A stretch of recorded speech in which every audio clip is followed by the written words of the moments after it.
We all do. I enjoy sharing and learning.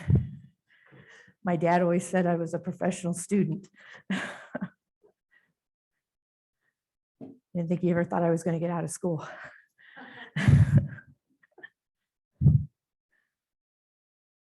All right.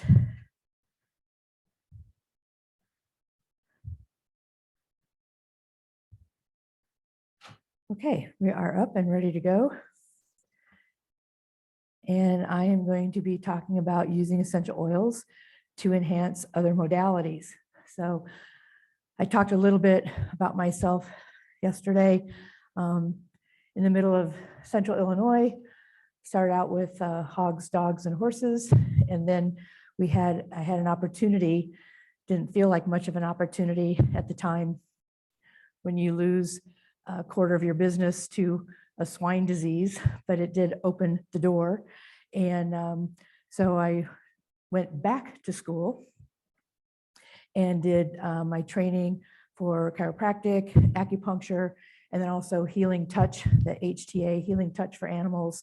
And I've been through the advanced practitioner. And during this time, I was introduced to essential oils. So I've been using essential oils for a while now. And found that it can integrate quite nicely with all these other modalities that we use in my practice. So just a disclaimer, again, not meant to treat, cure, prescribe, prevent. If you have questions, check with your health practitioner or your healthcare professionals, veterinarians for your animals. So I don't know if you can see this in your slides in the book or not, but everybody says this is the kind of stuff that really makes me question Western medicine. And sometimes I think that's kind of the way some people feel when we start talking about other modalities, and especially when we start talking about traditional Chinese medicine, chiropractic, acupuncture. I know my mom was an RN, and she had no use for chiropractors. And it wasn't until I had a colleague who, she got hurt, and then she started doing some other things. Dr. Deb Rykoff from Barrington near Chicago. She started going through her chiropractic training. We were good friends and roommates through vet school, and she needed animals to work on. So I started having her come down to my practice and work on some of the patients that I was seeing. I'm kind of like, yeah, Deb, okay, fine, whatever. I love you, pat her on her back and just send her on her way. But then I started seeing some of the results for the animals.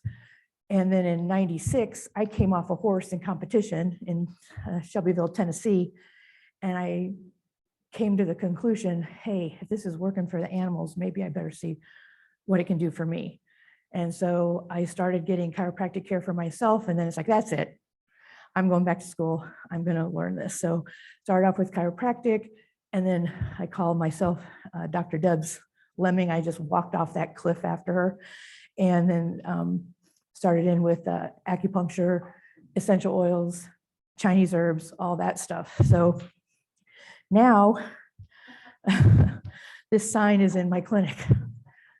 And when you walk in the clinic, one of the best compliments I get is, boy, this doesn't smell like a vet clinic. I'm like, thank you very much. We work really hard at that.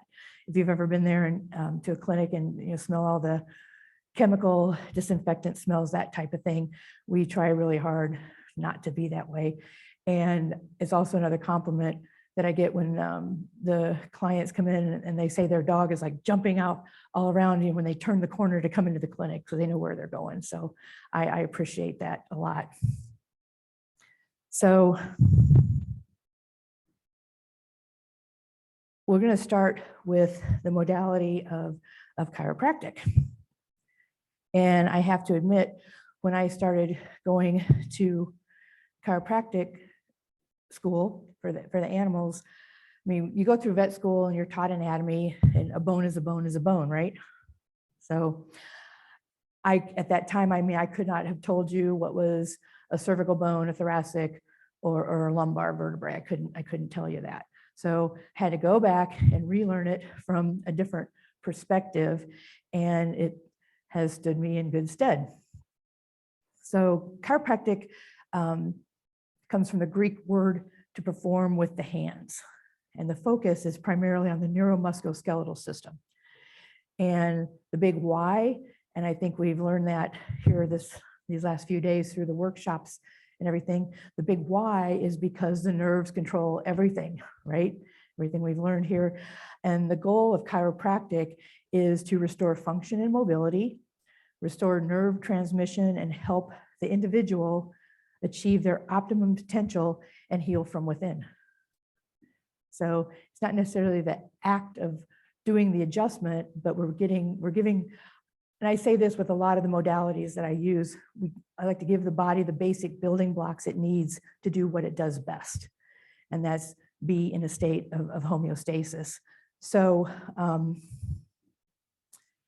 I was trained using the short lever, high velocity thrust by hand. I know some people use instruments. I was not trained in that. And the big question I always get is, how do you adjust a dog? How do you adjust a horse? Well, I've even adjusted, that's Beyonce. She was a Holstein that won a lot on the show circuit. And I did an adjustment. They bring her into the clinic just like the horses, did an adjustment. And I always like to have them walk afterwards. And she was walking the cow around the clinic, and a car pulls up and a guy comes out and starts taking pictures. I'm like, are you okay? She goes, yeah. He was from the local newspaper. So Beyonce made the newspaper after getting her adjustment. But you know, this is the place where physics I finally found a use for physics. You sit through physics in high school, suffer through it in college, you know, to get your degree. It's like, where am I ever going to use this? Well, going into chiropractic, where I had to relearn the anatomy, had to relearn angles, so you use a little geometry in there too. But how we do this is force equals mass times acceleration. That's how we can adjust. That's how I can adjust the atlas of a cow or the pelvis of a cat. And I have enough mass and I can be fast, so we can make those adjustments. So we're basically looking at subluxations where we're out of, it's not necessarily bone out of place, but it can just be millimeters, micrometers of displacement, subluxation that can create a major problem in the body. And so the three causes that we generally look at are trauma. Obviously, if you fall out of the back of the truck, the dog that falls out of the back of the truck, or if you get into something, toxins, and what else have we learned? How much that stress and emotions play a part and create a not so good reality in our body. And then